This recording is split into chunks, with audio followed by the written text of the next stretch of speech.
Este é o Tapa da Mão Invisível, podcast destinado àqueles que querem ouvir ideias que abalam sociedades e que não são ditas na mídia tradicional. Bem-vindo, Paulo Fux. Grande Júlio, tudo bem? Certo? Certo, cara. Ainda bem que eu não digo bem-vindo Fux, porque se eu falasse bem-vindo Fux, hoje daria confusão, porque estamos aqui com o Flávio Fux. Bem-vindo, Flávio Fux. Olá, Júlio. Boa noite, ou bom dia ainda para ti aí, certo? Exato. É um prazer. Tu disseste que era para não falar noite e dia, mas eu já falei de saída porque eu sou muito... Começou bem. Comecei bem. Eu faço noite e dia porque ele é atemporal. Eu passo a pegar noite e dia. É um prazer estar com você, certo? Eu sou um fã do podcast e, bom, como estou envolvido com um dos produtores, né? Que é o Paulo, envolvido muito fortemente, como meus queridos filhos, eu consigo dizer e afirmar ao público, mesmo que eles não acreditem, que a minha, digamos assim, até meu gosto, meu prazer em ouvi-los no podcast, nos vários episódios que eu ouvi-os todos, não está enviesado pela minha relação com o Paulo, né? Digamos assim, um prazer de ouvir meu filho. Não.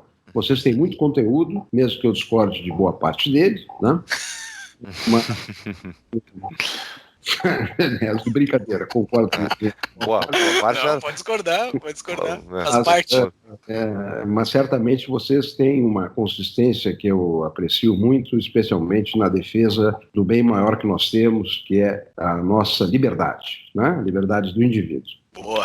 O meu pai ensinou cedo para mim ciência, como é que funciona, o que é, e já desde cedo também a importância do capitalismo, né, pai? Isso é a história do início. Até vou parar de chamar de pai, porque vai ficar meio chato no podcast chamar de Flávio, mas enfim. Mas lá uma história que eu conto. Esquece, né? Eu já contei acho que no podcast, inclusive, e até um amigo meu falou que era fanfic, que eu tinha criado a história, mas não é verdade, meu pai é testemunha. Quando eu tinha 9 anos de idade, eu estava morando nos Estados Unidos com eles. Eu, de tanto ouvir falar sobre Guerra Fria no colégio, né, que tinha acabado há míseros 9 anos, e perguntei o que era a Guerra Fria. E meu pai falou, é um grande estudo natural que aconteceu na humanidade, uma sociedade de baixo para cima, né, mercados livres, capitalismo, então pessoas que prezavam a liberdade, e isso permitiu, então, a criação dos Estados Unidos versus uma União Soviética, que era uma sociedade dirigida de cima para baixo, né, uma sociedade planificada. Então, ali foi o início, meu primeiro contato com o conceito de capitalismo, e meu pai defendendo, obviamente, a tese de que o capitalismo é bom, né, faz bem para a humanidade. Embora, né, pai, isso aí a gente pode contar que tu pisou na esquerda antes, né?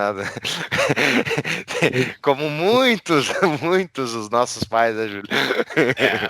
Quem não foi um pouco esquerda na super juventude lá não tinha coração, né? Porque a gente... O caldo cultural nos levava a, obviamente, ter pena dos pobres, entende? Naturalmente. Nós não entendíamos muito claramente quais eram os mecanismos pelas quais isso poderia ser mudado, como é que nós poderíamos estender oportunidades para a pobreza. E, veja só, vocês nem têm ideia do que era o ambiente de educação, onde não havia qualquer possibilidade de não considerar o pai patrão, certo? O Estado patrão, né? No lugar do pai, certo? Como ainda as sociedades todas estão organizadas dessa forma, certo? Especialmente algumas mais organizadas desta forma, desta maneira, como países, a história mostra isso claramente, que países têm até uma estrutura mais destinada a essa crença de que existe um Estado, um governo, não é Estado, um governo, né, que provê tudo, que controla, que é justo, que é, não, eventualmente injusto. E temos exemplos no extremo dessa crença. É um dos países onde eu me eduquei, foi o Brasil, certo? Uma tradição muito forte nas suas origens, inclusive portuguesas, etc., nossa tradição de respeito ao Estado. O outro país está lá do outro lado, da antiga cortina de ferro, como tu falasse, né, Paulo, que é a antiga União Soviética, certo? Então, o fato de, num dado momento, ter expectativas de que uma organização estatal pudesse prover a todos e combater, inclusive, as injustiças que a gente entendia provinham dos ricos, né? É muito difícil evoluir para a ideia de que os ricos é que devem existir primariamente, ok? Com a sua liberdade, etc., obviamente respeitando, não explorando os outros indivíduos, para que todos tenham oportunidades de crescer. Eu ia comentar, não, mas só um comentário que não é só muita gente boa crença e tal que acreditava na possibilidade da União Soviética ser mais forte do que os Estados Unidos. O Samuelson é o livro didático mais vendido da economia americana, tem lá da década de 70, ele tem uma parte do livro que ele diz que a economia da União Soviética vai achatar a economia americana. O cara escreveu o livro didático mais vendido dos Estados Unidos dizendo que o comunismo ia vencer. Então, muita gente acreditava que a União Soviética ia vencer essa batalha, né? E graças a Deus não levou.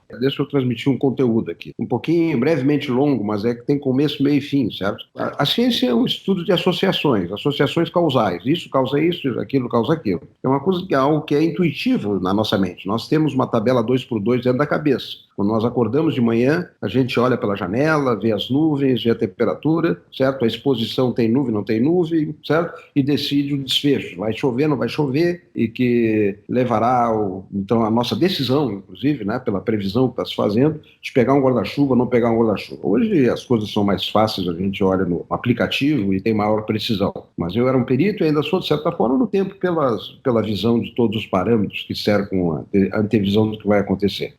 Nós queremos saber o porquê das coisas, se uma coisa causa outra, ok?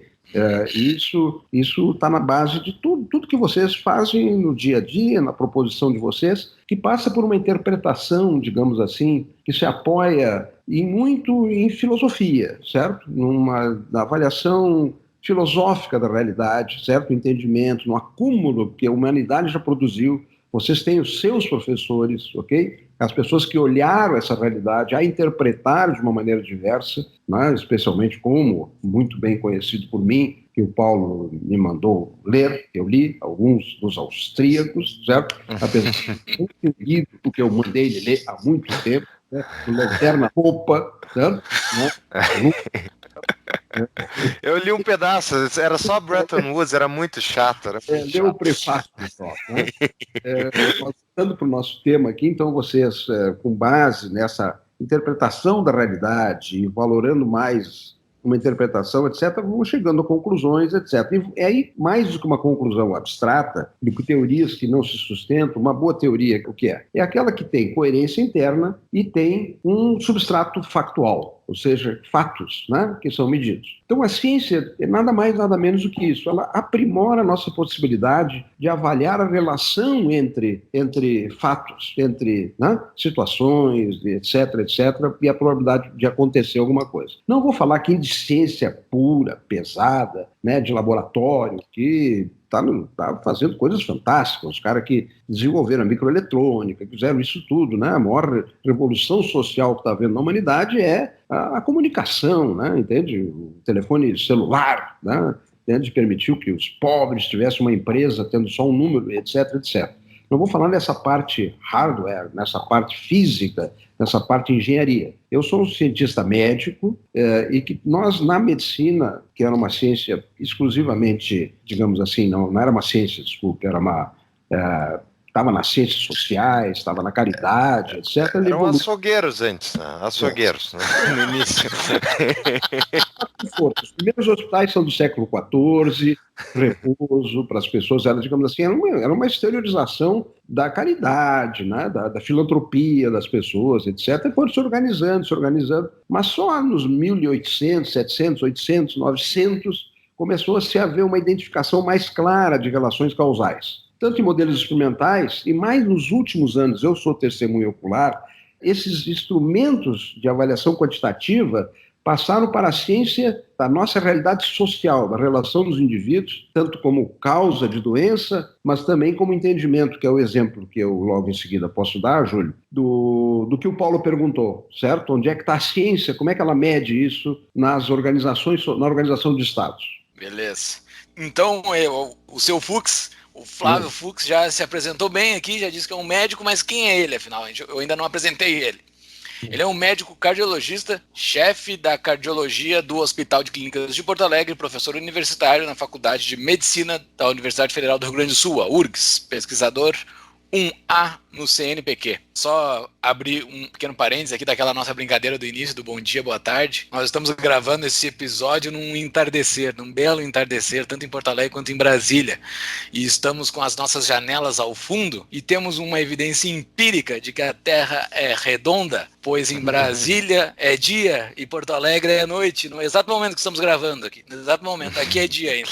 E lá é noite, estamos em longitudes diferentes, ou seja, a Terra é redonda. O Sol não está batendo em Porto Alegre nesse exato momento. Eu não entendo porque tu está querendo tretar com os terraplanistas, Júlio. Vai saber quantos deles estão ouvindo o podcast. Acho que não tem ninguém nos ouvindo, mas como nós vamos falar sobre método científico, eu acho que isso é uma boa forma de poder se analisar que a Terra não é plana, né? O Sol não está batendo lá em Porto Alegre nesse exato momento. Mas Flávio Fux, muito obrigado por ter aceitado o nosso convite. Essa tua explicação inicial aí já foi uma baita aula dentro da ideia de ciência e de se analisar a realidade, a relação do ser humano, nossa, com a realidade, né? Explicar a realidade, é uma ferramenta que explica a realidade, né? Basicamente isso, a ciência. Tu vai tendo tatos do que é a realidade. Talvez discutir sobre a verdade, mas a verdade seria algo mais filosófica, né? Mas para dar esses tatos da realidade, a gente pode mudar assim completamente algo que para nós é uma realidade completamente absoluta. Eu não quero usar a palavra absoluta, estou tentando contornar minha frase aqui para não usar a palavra absoluta, mas tem uma percepção assim de que, não, isso é a realidade. E determinada evidência que eu digo, não, isso é real. Isso, eu não posso questionar isso. Existe algo dentro da ciência que eu não posso questionar? Sim. Bom, mas só antes, quando você me apresentasse, vejam ali que vocês têm que saber que botaram um inimigo na trincheira. Mesmo eu sendo um objeto da destruição, patrocinada sempre pelo Paulo, que é o extermínio dos funcionários públicos, tá? O podcast de vocês, eu vou acabar com você, tá? Gente da minha turma, certo? E no fim, se vocês estiverem vivos, eu vou explodir o podcast. Né? Voltando para o que interessa, sim, hierarquias e observações. Quando Paulo fala em modelos naturais, a gente chama de estudos observacionais, ok? Que a gente observa a realidade, observar de forma descritiva. Então, a ciência começa contando. Esses dias faz uns meses, acho que foi o Barroso lá no Supremo, disse assim, começou agora o direito baseado em evidências. Nós vamos contar o número de presos no Brasil. Entendeu? Esse foi o exemplo da evidência. Mas que barbaridade. Tem de contar é contar. A gente conta laranjas, conta isso há muito tempo em quaisquer coisas. Mas já é uma primeira expressão da ciência quantitativa. Pois, além de contar, a gente divide essas incidências de fatos pelo denominador, etc, e vai na matemática avançando. Mas respondendo objetivamente a tua pergunta, Júlio, nós temos uma hierarquia e há uma grande divisão de modelos de observação da realidade. Uma que é observacional, dividida em vários modelos, submodelos, que vieram da ciência da epidemiologia, onde a gente não está intervindo, as coisas estão acontecendo e nós vamos avaliando as associações e verificando se as associações resistem a análises matemáticas que não as explicam por outras razões subjacentes que não tenham sido medidas. Então, isso é a observação da realidade, os estudos observacionais que têm vários modelos, estudos ecológicos, que não tem nada a ver com ecologia, estudos ecológicos, estudos transversais, estudos de casos controles e estudos de coorte, certo? Já dou o exemplo, inclusive, do Paulo, lá da provocação do início da vida dele, sobre a eficácia dos modos de organização social, mas termino na parte dos modelos, que esses todos observacionais, e depois a gente passa para um outro patamar. O outro patamar é o experimento. No experimento nós temos domínio completo de todos os parâmetros que estão sendo colocados naquele cenário. Então, um experimento simples, por exemplo, é pegar cloroelemento e colocar água e vai sempre gerar-se ácido clorídrico e uma fumacinha, entenderam? Isso vai repetir-se sempre. E assim por diante, né? Até chegarmos até o ponto em que, pela teoria da relatividade de Einstein, haveria isso ou aquilo, e para demonstrar experimentalmente essa suposição, essa hipótese, certo? Que a hipótese é uma teoria mais especificada, mas com muita relação com a realidade, porque a boa hipótese de ciência é só a formulação de proposições de associação que possam ser testadas. Se elas não puderem ser testadas, pelo menos pelo método observacional, certo? Que já é alguma coisa, ou pelo método experimental, aí não é ciência, aí é palpite, certo?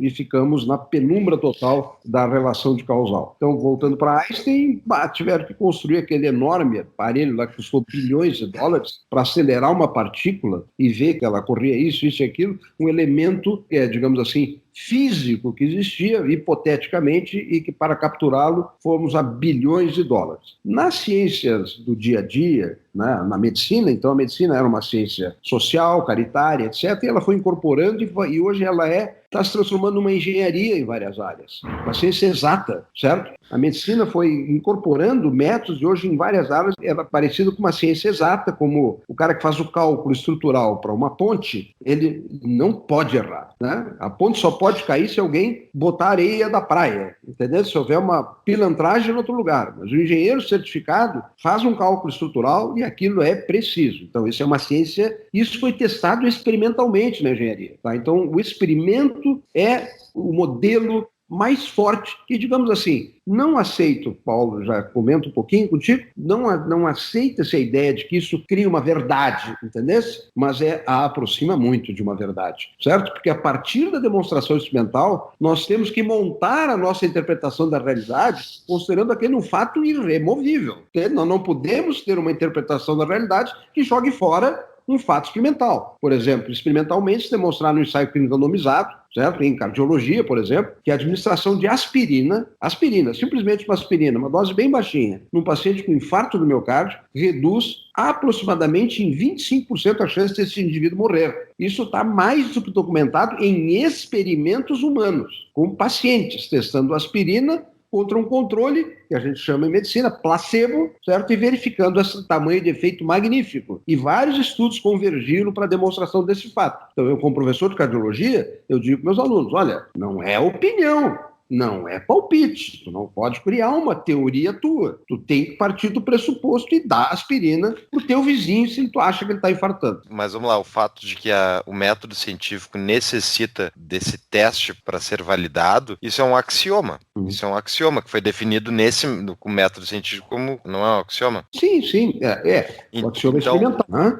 Exato, então tu pode ter, porque isso é uma questão que, não, fugindo da área das ciências biológicas, ciências exatas, é uma discussão que tem na própria economia, né? Então, por exemplo, escola de Chicago versus escola austríaca. A escola austríaca é muito mais baseada na praxeologia, que é a dedução lógica da realidade, basicamente através de um axioma de que o homem age. Ponto. Então, tu vai identificando as razões por que o homem age e deduz disso que ele vai sempre buscar uma situação de maior conforto versus uma situação de desconforto. Isso não necessariamente é financeiro, depende dos valores da pessoa. Mas o ponto é que a escola de Chicago, por exemplo, usa muito mais o empirismo. Vamos fazer regressão, vamos a econometria, vamos jogar todas essas variáveis aqui dentro, decidir o peso delas e depois a gente vai aplicar regressão e ver o que é validado cientificamente. E daí, algumas pessoas criticam o método austríaco, dizendo que ele, na verdade, ele é fundamentalista, ele não é científico, porque ele parte de um axioma. Só que o meu ponto aqui, que é isso que eu queria provocar, no método científico tradicional, é também baseado em um axioma, né? E nesse caso está mais comprovado que está correto.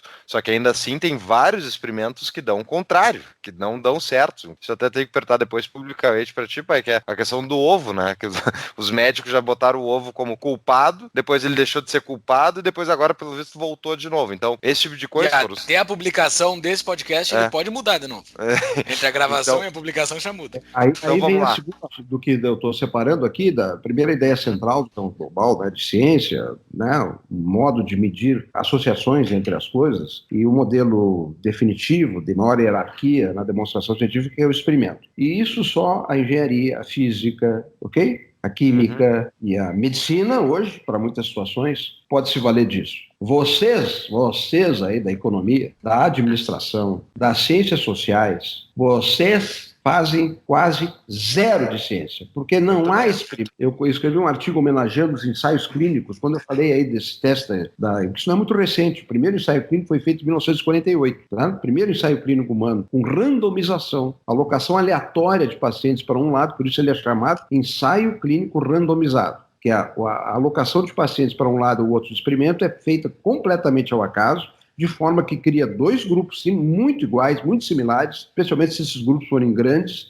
E eles só vão diferir porque num grupo tu aplicou um tratamento, deu um medicamento, e no outro tu deu placebo ou não fez nada. Se alguma coisa acontecer diferente com o grupo A e B, é só uma coisa que explica, aquela pílulazinha. Esse experimento não existe em ciências sociais, etc. E nesse artigo que eu escrevi homenageando os ensaios clínicos, publicado em 2000, aí, com amigos americanos, ele criou assim uma série de citações, uma muito curiosa e muito interessante, das ciências criminais, num artigo que o proponente disse, olha, nós temos que fazer ensaio clínico randomizado, certo? Para ver se a nossa abordagem funciona. Ou seja, vamos botar um brigadiano, vamos botar 2 brigadianos aqui no sul, né? O policial militar, vamos fazer isso, fazer aquilo. Nas ciências de vocês é só observação, Paulo, certo? Ciências sociais, ciências econômicas, ciências políticas, certo? É, digamos assim, uma liberalidade para o uso do nome ciência. Mas tem suporte pelo segundo conjunto de métodos de observar a realidade. Esse método empregado ele não pode ser usado livremente. Acho que está associado assim, acho que está associado assim. Nós temos que ir observando. Primeira parte, estudos experimentais. Padrão ouro. Não se discute com o experimento, ok? Bem feito. O experimento também não tenha defeitos, ok? Do outro lado, um conjunto de modelos, de formas, que a gente chama em epidemiologia, desenhos de estudos observacionais, dependendo da forma como a gente observa a realidade, compondo grupos de comparação, tá? Até com o exemplo do Paulo, do ovo. O ovo não tem ensaio clínico ovo versus placebo de ovo. Por isso tudo não está resolvido. Nunca foi feito, entendendo? Então vai ficar pendente. Se ovo é risco ou não, foi definido por estudos observacionais. E esses estudos, que muitas vezes são fantásticos, vou contar um para vocês bem rápido. Todo mundo fumava. Década de 50, ok? Década de 40 e 50. 60% a 70% da população adulta fumava. Aí dois sujeitos de nome Dolan e Hill, na Inglaterra, começaram a achar que pode ser a causa do câncer, né? Eles fizeram a composição de 2 grupos de comparação por um método, um dos desenhos dos estudos observacionais, que é o estudo de casos e controles, que é muito simples de entender. Isso tudo vocês poderão depois aprender detalhadamente no meu futuro podcast. Boa! Tá na família. Cientifique-se, eu estou provocado pelo Paulo, mas eu realmente vou fazer isso. O título dele é esse, Cientifique-se, com duplo sentido. Primeiro, aprenda um pouco de ciência, e eu vou tentar ensinar, né, dessa maneira. E o segundo sentido é confira, ok? Duvide, certo? Mas voltando para o exemplo, esses caras lá na Inglaterra, será que é a causa do cigarro? Aí eles resolveram fazer um estudo de casos e controles. Casos. Né? Então criaram grupos de comparação não randomizados. Porque como é que poderia demonstrar que o cigarro é a causa? Pode demonstrar no rato. Faz o rato fumar e um grupo controle não fumar e vê que os ratos que fumam, expondo eles a fumaça, nicotina ou alcatrão, os ratos morriam. Mas é para rato. Como é que eu vou fazer nome? Não dá para fazer. Não posso fazer experimentos com riscos, né, com exposições deletérias. Então, como é que eles fizeram? Criaram um grupo, verificaram um grupo de pacientes com câncer de pulmão. É o grupo de casos. As pessoas tinham câncer de pulmão. O outro grupo de controles, que não tinham câncer de pulmão, com a mesma idade, mesmo perfil de risco, todos internados no mesmo hospital em Londres, ok? E aí foram ver a proporção das pessoas que fumavam, né, que tinham fumado na vida nos cânceres, e a proporção de pessoas que tinham fumado nos que não tinham câncer, certo? E verificaram que a associação, em 1951, publicado numa revista médica, é o primeiro alerta formal por um estudo observacional, não é um experimento, e que demonstrou uma associação forte entre fumar e estar com câncer. Depois, vários estudos vieram se seguindo e passou-se para o segundo e mais poderoso modelo observacional, que é o estudo de coorte. O estudo de coorte é um estudo onde as pessoas são livres de doença no ingresso, certo? Quando estão entrando no estudo, e aí começam a ficar expostas a uma coisa ou outra, e elas são seguidas no tempo, certo? E verificando se fazer isso ou aquilo, se associa com probabilidade maior de desenvolver alguma doença que nós tenhamos interesse. A minha área de pesquisa é hipertensão, a primária, tem uma produção grande, estamos com artigos importantes aí na literatura internacional. E da hipertensão, como é que se demonstrou que a pressão alta era um risco? Foram ver as pessoas, mediram a pressão e acompanharam elas durante 5, 10, 15 anos. E viram que, olha, quem está com a pressão mais alta, vai para o saco, certo? Tem mais infarto, mais AVC, morre mais cedo, tem uma série de consequências. E aí, resistindo a modelos matemáticos que controlam para outros intervenientes que poderiam ser a causa. Poderia não ser a pressão, poderia ser um outro fator que está oculto, que a gente chama de viés. Mas com isso eu demonstra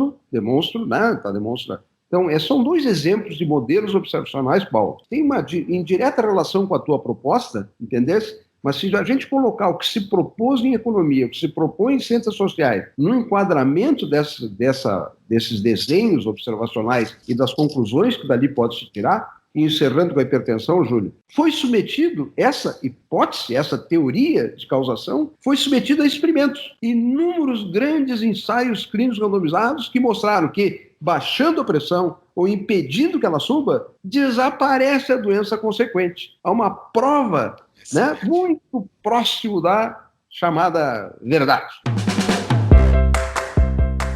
Queridos ouvintes do Tapa, dos mesmos donos da CapRate, temos a CapTable, que são nossos patrocinadores desde o início desse podcast. A CapTable é a plataforma de investimentos em startups da Startse. Pois então, agora está chegando a hora da empresa lançar suas primeiras startups em alguns dias. Para receber as primeiras ofertas da empresa, entre no site deles, inscreva o seu e-mail e seja um dos primeiros a investir em startups que podem se tornar exponenciais. O site é www.captable.com.br. Se escreve CapTable, C-A-P-Table, ou via site do Tapa, que tem o link pronto para acessar. Eu já escrevi o meu e-mail, e você? Mas eu sou leigo, não estou dentro da comunidade que estuda e pesquisa os assuntos que tu estuda, tá? E se eu juntar determinados dados, levantar a mão e questionar, tá, mas olha só, dentro da minha observação, que eu fiz aqui, eu fiz determinado estudo, quem fuma vive a mesma coisa que quem não fuma. É possível alguém levantar a mão no meio desse mar de dados que já existe, mar de pesquisas que existe, ou até nem que seja alguém de fora, mas alguém de dentro mesmo, tanto faz. Alguém levanta a mão e faz, não, peraí, não sei se é bem assim. Talvez as pessoas que fumam e não fumam vivam a mesma coisa. Existe como, ou tipo, já está tão estabelecido isso que não existe mais incentivos, ou não existe mais possibilidade de uma pessoa levantar a mão e fazer uma questão básica. O meu questionamento é, a questão básica, a questão inicial, ela pode ser feita novamente ou não? Ou já está estabelecida? Isso eu estou cutucando, assim, semelhante ao que ocorre com a Terra plana, né? Existe um mar de evidências que já foram sobrepostas, uma sobre a outra, e agora aparece um monte de gente fazendo a pergunta inicial lá do início, lá que os gregos já não tinham mais essa pergunta. E os caras vão e fazem, mas será que a Terra é plana? E tipo, pode alguém levantar a mão e perguntar, será que quem fuma e não fuma vive a mesma coisa? Teoricamente, a exposição ao cigarro, como eu disse, nunca pôde ser submetida ao experimento humano, né, como causa, ok? O experimento, o ensaio clínico randomizado com o cigarro, não pode ser feito por razões éticas, e nunca foi feito. Mas isso não dá espaço para questionar a associação demonstrada em estudos observacionais, não dá para questionar, porque a soma de evidências é muito resistente a explicações alternativas, tá? Então, tanto o estudo original que eu descrevi a vocês, que deu Dolan Hill, né, ficaram famosos, vários estudos vieram reproduzindo isso, estudos de coorte, estudos de retirada, de parada de fumar, certo? Da mudança do perfil de doenças, certo? A diminuição do cigarro na comunidade, o que está ocorrendo com isso? Algumas doenças decorrentes do cigarro estão desaparecendo. O câncer de pulmão em homens era a primeira causa de morte por câncer, já caiu lá para baixo, porque os homens estão deixando de fumar. As mulheres que, num dado momento, achavam que eram protegidas contra a doença cardiovascular antes da menopausa pelos hormônios,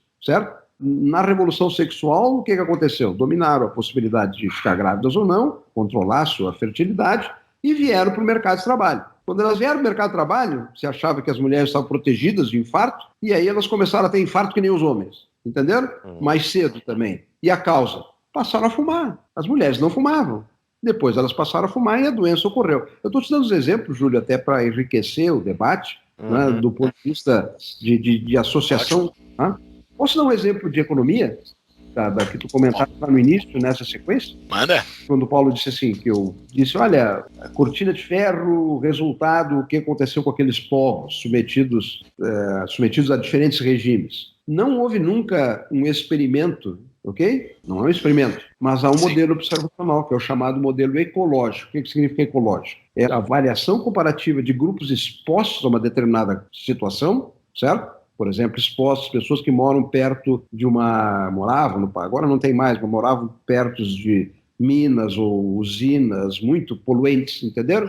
e havia ali, ao redor desse grupo, maior incidência de anencefalia. Esse é o modelo ecológico. Se vê ali que tem mais poluição e tem mais anencefalia. De certa forma, é a melhor evidência que existe. É fantástica essa evidência ecológica de que na divisão de cortina de ferro, de opções de controle dos meios de produção, tem fechados, né, na mão de um Estado cada vez mais poderoso, vítima dos defeitos humanos, e a abolição da iniciativa das pessoas, então, é uma exposição, entendendo? Governo central detendo os meios de produção, e do outro lado da cortina, do muro de Berlim, ok? Do outro lado, o que nós temos aqui no Ocidente, o capitalismo, então, certo? Liberdade dos indivíduos de empreender, etc. Então, esse é um modelo ecológico, comparação de dois grupos pela exposição, no caso, a formas de organizar o Estado e a apropriação do Estado dos meios de produção. Resultado desse estudo ecológico,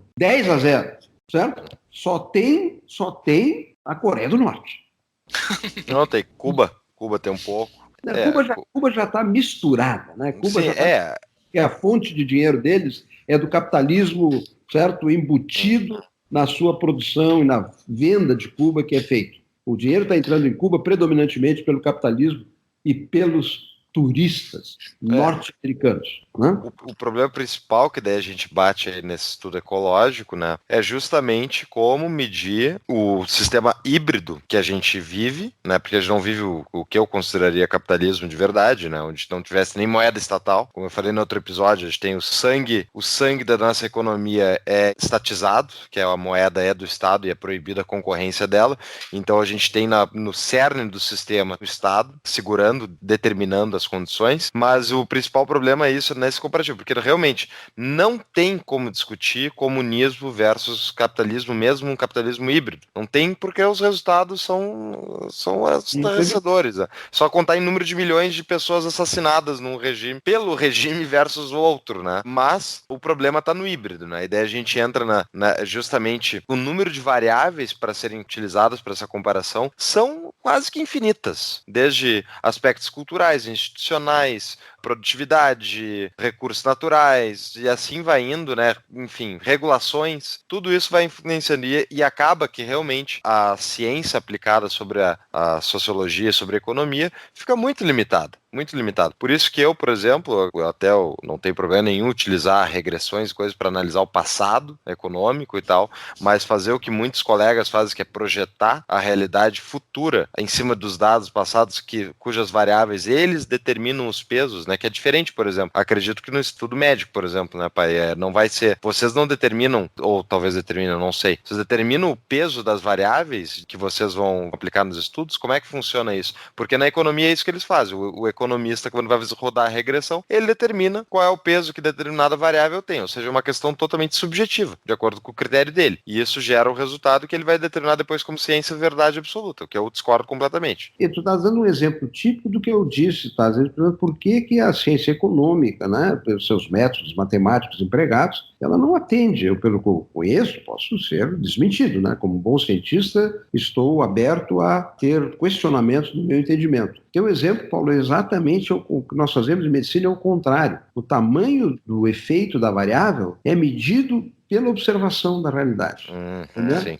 Certo? O beta na equação multivariada, o beta que antecede, né, a equação multivariada é y, o desfecho, que é 0 ou 1, ou 1 vai ocorrer. Ele depende de A, que é uma grande mediana, que não sabe o que é, e A1, B1, fator de B1, fator de B2, fator de B3. A gente, estudando tudo junto, a gente chega ali a contribuição daquele fator, por exemplo, se é 0, pressão alta acima de 120 por 70, contribui numa equação multivariada para a causa de doença cardiovascular, que é Y, sim, um fator de 0,7 vezes pressão. Entendendo?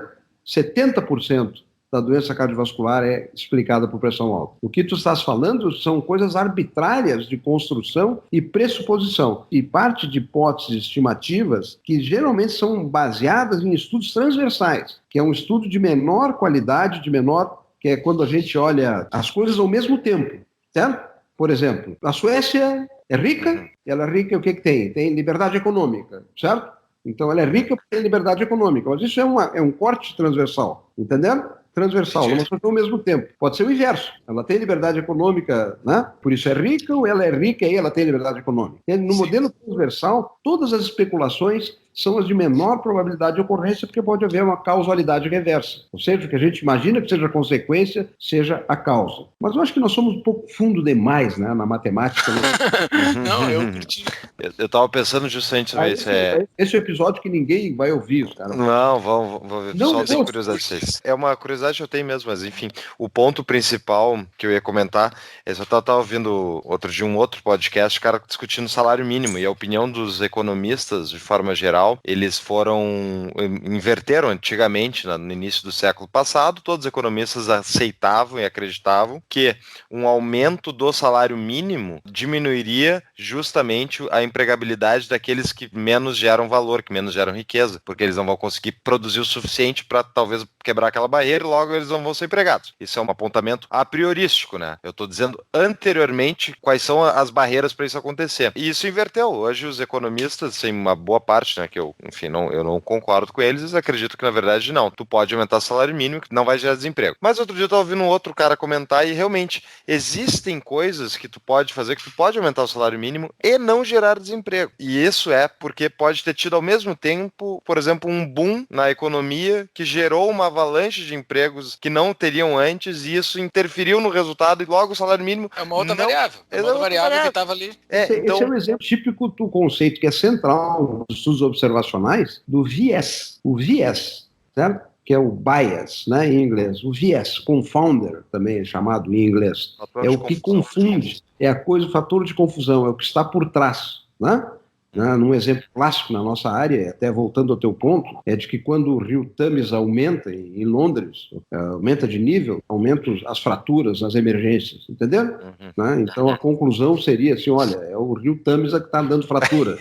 O viés de confusão, porque o rio Tâmisa aumenta porque chove, certo? Quando chove tem mais acidente e tem mais fratura. Então esse é o exemplo bem simples do viés de confusão. No teu exemplo, Paulo, de fato, e aí é difícil saber, até tu apresenta um exemplo e apresenta uma dúvida, certo? Como é que poderia se resolver isso? Idealmente, no experimento, certo? Que é inviável nesse contexto, certo? Então, os parâmetros dedutivos vão para os estudos observacionais e eu acho que seria útil se o pessoal da área da economia, se o pessoal da área, né, tentasse mais usualmente, mais frequentemente, usar os estudos de coorte, ok? Ver um padrão de exposição prévio, a condição A ou B, por exemplo, salário mínimo fixado ou não, certo? Modelar e seguir, né, a partir do momento onde se sabe que estava fixado ou não, em diferentes países, por exemplo, e verificar a incidência, a ocorrência, no caso, o desfecho, seria dos resultados econômicos, controlando para as variáveis, como tu disseste, de repente tem parâmetros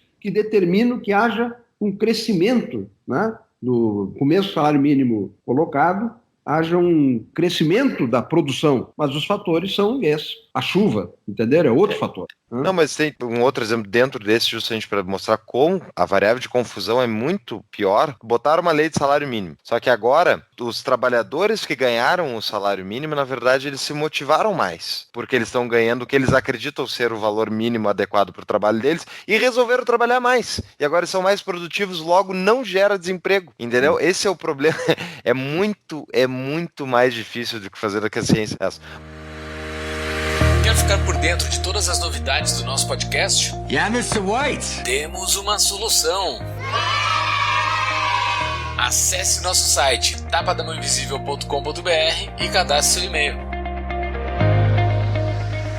A minha pergunta é em relação a essa fronteira que tu trabalha, né, em relação à ciência médica e tal. Qual é o futuro, então, em termos de estudos desse tipo, de estudos, então, digamos, de ciência mais pesada? Onde é que vai parar a medicina desse jeito? A medicina cada vez vai ser uma engenharia cada vez mais precisa. Tem uma série de respostas que não estão dadas, uma série de coisas que são muito difíceis de responder, mas muitas coisas estão determinadas de forma exata, como fazer um teste do pezinho para evitar doença genética, etc. Uma série de coisas que estão facilitando muito exatamente o nosso objetivo humano central, que é o epicurismo, que nós não tenhamos sofrimento, ou tenhamos menos sofrimento. Então a medicina vai fornecer isso a vocês, a todos nós, essa possibilidade de viver mais tempo com menos sofrimento. ok? O câncer, que é uma doença ainda muito assustadora e que está em vias de... Estamos no limiar do término do câncer. Vários cânceres estão terminando. Se descobriu a chave. E essa documentação está sendo feita, primeiro foi feita em modelos experimentais de câncer, né? Tem modelos de câncer em células isoladas, depois modelos de câncer em animais, e aí passou para a experimentação humana. E os imunomoduladores, como assim são chamados, estão mudando drasticamente o câncer, demonstradamente nos ensaios que são randomizados. Aí as grandes corporações farmacêuticas, certo, que durante muito tempo até mamaram mais na academia, certo, agora elas assumiram a liderança e estão produzindo coisas que realmente estão mudando a realidade. O que a ciência tem produzido não vai mexer, não é possível controlar. Quando eu ouço vocês falarem, etc., sobre o liberalismo, etc., que são conceitualmente sustentados por uma série de razões, por uma série de exemplos, mas vejam só, ainda o bicho-homem é fruto dos seus instintos, né? E, de repente, nos seus instintos, alguns gostam de ser subjugados, entendendo? Tem muitas, né, comunidades, países que gostam de ter um momento, meu assunto, teu problema está resolvido. Inclusive, como tu disseste, né, Paulo? Aceito que eu sou pobre, entendeu? Mas o que eu posso ser nessa sociedade, assim, está determinado. E eu, pobre, eu consigo ver TV, eu consigo fazer isso, consigo fazer aquilo. O que não se consegue antever é que antes havia um domínio de conhecimento, certo? De elites intelectuais. Okay? E a ciência produziu instrumentos de democratização da informação, né, que hoje estão sendo submetidos aos julgamentos de maneira anárquica, de maneira enlouquecida, criando-se teorias, né, estapafúrdias, que não são passíveis, não são submetidas a qualquer evidência, né, empírica, não dá para produzir uma evidência, mas ao lado dessa loucura, cada vez mais nós estamos aumentando um patamar de entendimento da realidade. Então isso, o mundo que nos espera, vai partir de algumas coisas muito concretas, né, Júlio, cientificamente determinadas, e que nós vamos ter que aí continuar fazendo o que fazemos hoje. Entender relações, as relações humanas, de como as coisas acontecem, etc., de forma intuitiva, de forma descritiva, etc., etc., etc. Mas a ciência, essa que falou que criou essa revolução da comunicação, na verdade, a ciência é motivada pelo egoísmo do homem e através dos mercados, liberdade de mercado. Justamente, pessoas interessadas em ganhar dinheiro desenvolveram ciência que ficaram muito ricas, sejam as patentes da Apple, ou enfim, de quem for, que geraram essa revolução mesmo. Como estamos direcionando para o fim, eu tenho uma pergunta que não é bem direcionada à área da medicina, nem da economia, ciências sociais, mas é uma ciência da área biológica, natural, que é a ecologia, assim. Eu sei que não é da sua área, mas como dentro dessa área da ecologia, hoje nós somos bombardeados diariamente por um monte de dados que eu pelo menos eu tenho bastante pé atrás em relação àquilo, porque provavelmente tem bastante viés, tá? Se o aquecimento global é causado pelo homem, se existe o aquecimento global, e existe toda uma academia que aparentemente tem um consenso dentro daquela academia de que existe o aquecimento global. A minha pergunta é, não sobre se existe ou não o aquecimento global, que não é da sua área, mas existe um grande viés por trás disso, que aparentemente, assim, não é teoria da conspiração nem nada, mas aparentemente existe muito interesse para se ter um viés para que se tenha o aquecimento global para gerar poder nesses caras todos. Esses caras têm um baita poder na mão de poder meter bedelho em tudo que é governo do mundo, via ONU, via sei lá como. Mas o método científico, como é que faz para ele não ser poluído por isso? Como é que faz para essa poluição política, ou sei lá quais são os interesses que fazem isso? Ou talvez exista o aquecimento global de fato, talvez exista o aquecimento global antropogênico, mas como é que eu consigo filtrar isso? Eu, um cidadão que não sou da área, estou completamente perdido nesse mundo. Eu não sei e eu vou ter que me submeter a esses caras que estão dizendo que eu sou o caçador, que aqui eu estou esquentando a água para fazer o meu chimarrão e eu estou queimando gás e esse gás está matando as gerações futuras. Como é que eu faço isso? Como é que eu consigo filtrar isso? Olha, esse teu exemplo eu até abordo num livro que eu tenho aí, falando em aplicabilidade de ciência em outros contextos. Um deles é nessa questão do aquecimento global. Como eu falei muito em modelos de pesquisa, o modelo de pesquisa no aquecimento global não comporta experimentos. Experimentos são simuladores de micro-realidades, ok? Que não se transfere para o globo terrestre, ok? Não temos dois planetas terras para fazer o teste. Assume-se que a emissão maior ou aumentada de gases, né, num dado momento até os gases eliminados pelos bois e vacas no campo, né, faziam mal, né, Fazem, de acordo com eles fazem ainda, é significativo. Camada de ozônio, etc. Desculpa, só apareceu o gás da geladeira também, que era o grande culpado do vilão. Você viu o gás da geladeira. O do desodorante? O do desodorante? Nos Estados Unidos não tem o aerosol. A ideia de que o aquecimento global, testar se há uma associação pela emissão de gases, etc., né? Como comentado, se ela é ocasionada pela emissão de gases, não há possibilidade de reproduzir isso experimentalmente na natureza, certo? É impossível, ok? Então, o que está se assumindo, se fazendo, é uma medida de associação. A medida de associação entre duas variáveis é algo absolutamente espúrio até prova em contrário, certo? Tem 1000 explicações por trás. Então, está primeiramente havendo aquecimento global ou não? Esse verão foi tenebroso. As catástrofes, as chuvas que ocorreram no Rio de Janeiro ano passado, lembra? Aí o pessoal foi a maior chuva de toda a história. Isso é a catástrofe, isso é o aquecimento global. Aí alguém foi olhar lá atrás e viu que em 1924 o Rio de Janeiro ficou tapado até o Corcovado, praticamente, por uma enchente, por uma grande enchente muito maior que a atual. E não tinha, era zero bala, não tinha aquecimento global nenhum, certo? Que pode estar aquecendo, aí são alguns dados objetivos, 1 grau está crescendo, isso degela um pouquinho o Ártico, o Antártico não está mexendo, mas o Ártico, etc. Então isso está aquecendo. Pode estar aquecendo, mas as curvas de temperatura da humanidade, certo? Elas foram medidas, se botaram numa linha dessa tela que vocês estão olhando aqui, ok? Uma linha temporal, que começa lá na pré-história, ok? E chega aos dias de hoje, a associação entre emissão de gases e aumento da temperatura não ocupa 1% dessa linha temporal. Nós não sabemos nada do que ocorreu. Isso é uma hipótese, concordo contigo, Júlio. Ela foi muito movida por interesses de pessoas daqueles 2 tipos de pessoas, os diabólicos, deixa eu dar uma palavrinha, né, Paulo? Os cientistas não só por dinheiro. Os cientistas talvez são malucos que gostam de descobrir. Steve Jobs é um cara que não estava interessado em ficar rico. Ele estava voltando para o assunto. Num dado momento, isso serviu para as pessoas terem interesse, certo? Interesses estavam satisfeitos com a ideia e estão satisfeitos com a ideia, ok? Aí quando entra o Trump lá e diz assim,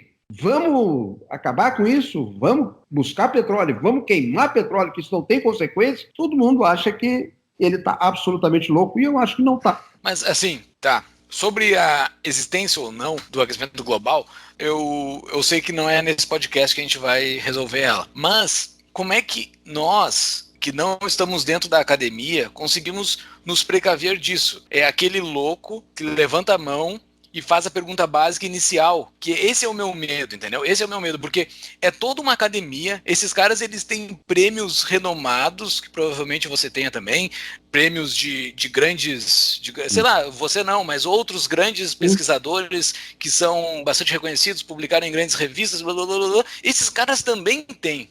E eles estão dizendo que tem aquecimento global e a culpa é minha. Como é que eu me defendo deles? Eu sou um cidadão comum que estou trabalhando aqui, tocando meu dia a dia, e eles querem me taxar, eles querem botar regra em cima da minha vida, porque esses caras, eles têm renome, e eu não consigo me defender deles. Como é que eu consigo fazer isso? Como é que eu tenho essa defesa, eu, cidadão comum? E o pior, e o parênteses principal, a grande maioria desses caras acreditam no socialismo, então, assim, eu tenho evidência empírica de que esses caras são uns idiotas, mas eles têm grandes prêmios.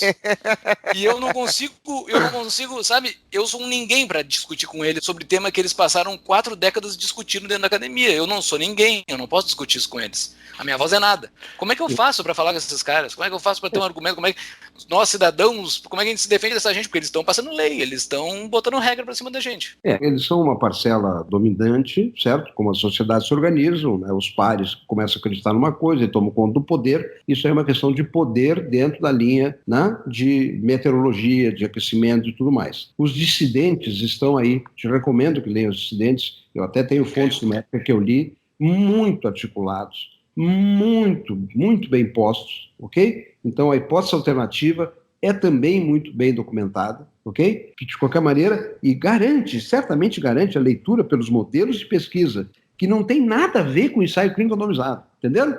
Viram como a ciência exata do cálculo estrutural de uma ponte está tão longe disso que daqui a pouco nós temos que interpretar, entenderam? E eu te recomendo, Júlio, fique tranquilo. Empiricamente, acho que não é possível estragar a atmosfera, né? Quando eu pego uma viagem intercontinental, quando eu passei por cima do Polo Norte, né, indo à China, dos Estados Unidos para a China, e andei 4, 5 horas, não tinha uma alma viva produzindo um peido de gás lá, ok? Sim. Zero. Ou quando eu venho de São Paulo, com o avião vem pelo mar. Mar. Não tem navio, entendeu? Produzindo gás. Núcleos da cidade são núcleos muito pequenos. E quando o avião vem, como viagem, vem por cima da serra, né? A Serra do Mar, olha, é maravilhoso, não tem...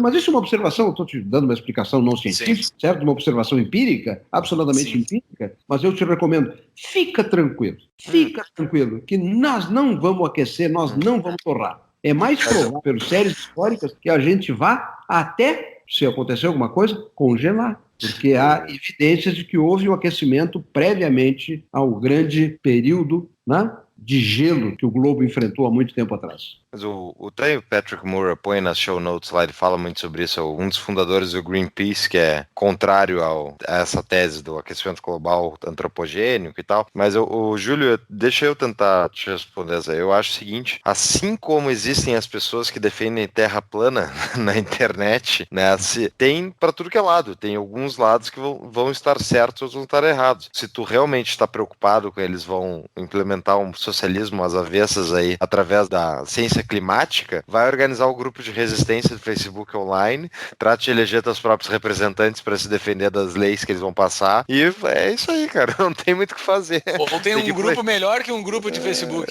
Temos sim, que é o nosso Apoia-se, o nosso Apoia-se, né? A gente sempre deixa para falar no final, né, Júlio? Mas você aí que tá nos ouvindo, tá achando interessante e quiser fazer uma contribuição com esse humilde podcast para deixarmos as luzes acesas, né, enquanto o resfriamento global não vem, convidamos você para entrar no Apoia-se, apoia.se/Tapa da Mão Invisível, e ali vai ter a opção de fazer a contribuição mensal para participar do nosso grupo do Telegram, que é o grupo mais livre do Brasil, diz o Júlio. E lá a gente estava discutindo outro dia aquecimento global também, diga-se passagem. Exato. E eu não tenho evidências empíricas para dizer que o grupo é o mais livre do Brasil. Não tem evidência nenhuma.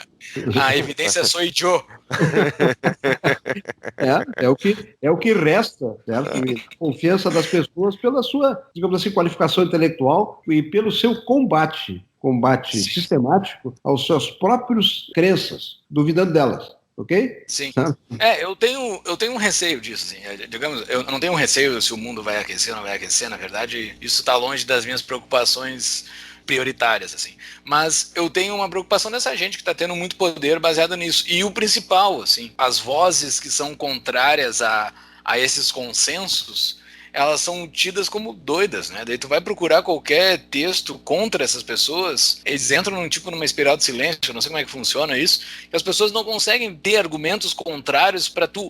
Eu, como observador, eu não sou o cientista, eu quero observar o que está sendo discutido. Eu, como observador, eu não sei o que observar. Eu não sei qual dissonante eu escuto, e daí, dos poucos dissonantes que restam, tu acaba vendo uns terraplanistas. Daí tu vai fazer o quê com isso? Não consegue. O debate pro observador é muito feio de assistir. É muito ruim de assistir. Eu não consigo enxergar nada decente, diferente da economia. Que na economia, o debate, tu consegue ver pessoas bem articuladas de todos os lados, assim. É que eu acho que está faltando aí um estágio intermediário de massificadores de conteúdo e de ciência, que eu acho que é o grande problema, que na economia já está se discutindo há 200 anos a economia, entendeu? Então, existem pessoas que se colocam entre o cientista na ponta lá e o cara que está lendo o jornal, né? Então, inclusive foi o que, ao meu ver, o que aconteceu com a mídia, né? A mídia falava direto com o especialista lá na ponta, botava o viés dela, nos entregava no jornal todo dia, a gente lia um bando de bobagem e não tinha muito para onde correr. Hoje, com a massificação na internet, tu pode ler opiniões contrárias. Isso também aumenta o N, aumenta a possibilidade de ter gente falando coisa idiota. E daí tu vai ter justamente a necessidade de um cara que é intermediário que vai dizer, não, olha, eu tenho confiança, eu sou um cara com credibilidade, aqui estão meus requisitos e eu acredito mais para isso, eu acredito mais para aquilo. Que existe. Eu acho que esse debate vai acabar formando essas pessoas. É um mercado a ser explorado, aí a gente vai ganhar dinheiro fazendo isso. Inclusive, né, pai, eu acho que é o que falta talvez na medicina, eu já comentei para vocês várias vezes. Eu acho que, por exemplo, essa questão do sal, que eu acho que a gente pode usar até para encerrar, vamos dar então uma última dica para os nossos ouvintes aí, porque meus sócios de empresa, todos eles medem a pressão, eu mando na academia, vão se alimentar direito e tal, para manter a pressão baixa, e se necessário vão tomar diurético. E as pessoas não sabem que justamente muitas das causas do AVC, do ataque do coração, coisa do tipo, são provocadas pelo sal. Então, pai, para encerrar aí com chave de ouro, alguma dica de saúde, vamos ver se a gente ajuda a melhorar a vida dos nossos ouvintes aí. O que tu fala sobre sal, que é a tua área de expertise principal? Um breve resumo é que nós temos uma humanidade toda doente, ok? Porque quando nós fomos estudar a pressão arterial no mundo, no início do século passado, toda a população era hipertensa, já tinha a pressão sido elevada, tá? Porque tinha sido incorporado aos hábitos nutricionais e especialmente a conservação dos alimentos, o sal, certo? O sódio, mais exatamente o sódio, ok? E quando foi se estudar se a pressão causava doença, se comparava os mais hipertensos com os menos hipertensos, só que não se sabia que todo mundo já era hipertenso, certo? Só foram se descobrir os humanos de raiz, né, que não tinham sido expostos ao sal. Casualmente, boa parte deles foram descobertos no Brasil, uma contribuição científica, né, dos pesquisadores dos Estados Unidos e um inglês, especialmente chamado Lowenstein, que nas selvas amazônicas descobriram tribos não aculturadas que não tinham pressão arterial elevada e que não consumiam sódio. O sódio era só aquele contido nos alimentos naturais, contido na carne dos animais que eles caçavam e comiam, ok? 1,5 grama de sódio. E as comunidades aculturadas do mundo consomem em média 10 gramas de 6 a 8, 10 gramas de sódio. Então só foram se ver que esses índios, indígenas, mesmo que tivessem mudado hábitos já civilizados, se não comessem sódio, a pressão aos 80, 90 anos de idade era 110 ou 11 por 6, ok? E se achou durante muito tempo que a pressão da humanidade é 13 por 8. Eu estou terminando e vou trabalhar agora nisso. Uma teoria minha do Paul Elton, americano, que o Paulo conhece, nos visita seguidamente, que é a maior autoridade mundial em hipertensão, e é nosso amigo e meu colega de trabalho, temos coisas juntos. Ele faz as coisas importantes, eu faço algumas pequenas coisas e concordo com ele em alguns pontos. Nosso artigo exatamente vai dizer isso que eu resumi a vocês. Toda a humanidade ficou hipertensa. A doença crônica não transmissível mais comum, que é a vascular, que é o infarto, a insuficiência renal, o derrame, ok? As doenças de aorta, explodir a aorta, doença de vaso, a demência, certo? O Alzheimer, tudo isso é decorrente da pressão arterial da humanidade ter se deslocado para a direita numa curva de distribuição, entenderam? Ficou mais hipertenso. E a gente achava que era normotenso. O cara que tinha 13 por 8, a gente achava que era normotenso. Hoje estamos caminhando no sentido avesso. Hoje o limite diagnóstico de hipertensão, que já foi 160 por 105 lá atrás, hoje chegou pelas diretrizes americanas a 13 por 8. E eu tenho um livro-texto aí, cuja proposta é 120 por 80, 12 por 8, e acho que na segunda edição vai ser 11 por 6, o alvo da pressão arterial que nós temos que ter, e essas doenças desaparecerão. E para terminar com um exemplo, foi feito um ensaio randomizado e pela primeira vez se demonstrou algo que preveniu o Alzheimer. O que foi? Um ensaio clínico em que se baixou a pressão mais intensivamente. Preveniu o Alzheimer, ok? O que a pessoa tem que tomar de remédio, pai? Caso ela seja hipertensa. Aí ela deve, para ser hipertensa, tem que procurar um médico. Infelizmente, boa parte dos colegas, até convencido por uma literatura enviesada, assim, é uma coisa meio aquecimento global, ok? Há interesses por trás, formar opinião, e eu sou um dos caras que fica criticando isso em artigos, que ninguém lê, né? Todo mundo tem um viés chamado viés cognitivo que busca do conforto. É melhor acreditar numa mentira reconfortante do que numa verdade inconveniente. Então, a verdade é os diuréticos, que têm exatamente o mecanismo de botar para fora o excesso de sódio, seriam as drogas preferenciais, demonstradas em vários ensaios clínicos randomizados, mas hoje, na humanidade, 15 a 20% dos pacientes começam a tratar a hipertensão com diurético, e 70%, 80% começam a tratar com drogas menos efetivas. Mas isso é um assunto para uma questão médica. Agora, é uma questão também, eu não vou levar, vai no doutor para ver isso. Pressão é um problema social, as pessoas têm que estar instruídas, informadas, se posicionar e aprender. No meu futuro podcast, né, Cientifique-se, né, eu chegarei nas etapas onde eu dissecarei isso, mas até numa situação que foi um pouquinho boring, um pouquinho maçante, de minha parte, pelo menos eu entendi assim, e provavelmente para vocês e para os ouvintes, é quando eu falei de modelos, falei de associação, falei de coisas. Então, fazendo propaganda do futuro podcast, começarei pelos The Basics, ok? bem o princípio, o numerador, o denominador, etc., e avançarei em pressupostos, e aí se aplicarão exemplos de leitura da realidade, entre eles, Júlio, o aquecimento global. Eu tenho uma solução para o problema da pressão arterial. Tinha que ter um programa do Ministério da Saúde, tu não acha? Faltando um medidor, um cara dentro de cada casa com um medidor. Eu acho que é isso que tá faltando. Isso é um problema do Ministério da Saúde, não é um problema de cada indivíduo, seu Fux. É um problema do Ministério da Saúde, ele vai ter que resolver isso. Tá um problema. Só para dizer, a minha é 12/8, eu meço toda semana. Que bom, então tá bem. Então tá, indo pro nosso fim, como sempre, vamos pedir a nossa dica de livro pro nosso convidado. Qual é a dica de livro, seu Fux? Olha, eu pensei assim, até sabendo que é uma dica de livro, que é pensar assim num livro de medicina, né, simplificado, de formações ou de ciência simplificada, né, na linha do que eu falei. E até dei uma procurada e não achei nada de útil. Então eu vou dar uma dica na área de vocês e na área humana, certo? Arriscando a própria pele, do Taleb. Que livrinho fantástico, certo? Como eu digo pro Paulo, fazer um prego, né? Fazer pelo menos um guarda-roupa, ok? Exatamente. Esses, né, podcasts e achando as soluções do mundo sem fazer nada de útil. O Taleb, que inclusive eu estava lendo no Twitter, foi anteontem, ele estava brigando com uma jornalista e tal, sobre justamente, ele estava acusando ela de cientificismo. Isso. E chamando ela de uma otária que tem que terminar a formação dela. Porque ela não entende tail risks, riscos de cauda longa. Ninguém entende. Ninguém entende isso aí. É muito divertido seguir ele no Twitter. Já falei aqui no podcast. Acho que é isso então, pessoal. Muito obrigado, pai. Foi uma ótima aula. Eu, que já convivo há tantos anos contigo, aprendi várias coisas que eu não sabia. E torço, então, que os nossos ouvintes, além de agora passarem a medir a pressão, também fiquem com o pé atrás quando ouvem isso é ciência, isso já está determinado, bababá. Tem que se pensar muito bem de que tipo de experimento que gerou aquela ciência. O meu grande medo é isso aí que tu acabou de falar, Fux. Essas ciências que são expostas para nós, leigos, em determinado assunto, porque nós, geralmente, nessa sociedade moderna, somos especialistas somente em uma coisa, todas as outras nós somos leigos, então todas essas outras coisas são expostas para nós como certo grau de verdade, com certo grau de demonstração da realidade, que está bastante enviesado e fica difícil esse filtro. Esse é o meu medo. Então eu, como sempre faço, como já falei milhares de vezes aqui, duvido de tudo. Duvido até de Mrs. Rosbar. Duvido de tudo. E também quero agradecer o seu tempo. Seu Fux eu não botei no seu currículo, né? Tu és o pai do Paulo Fux, né? Isso é um baita ponto no seu currículo. Eu não conheço o seu... Tô elogiando por causa disso que eu não conheço os outros filhos. Então... Foi mal aí, pessoal.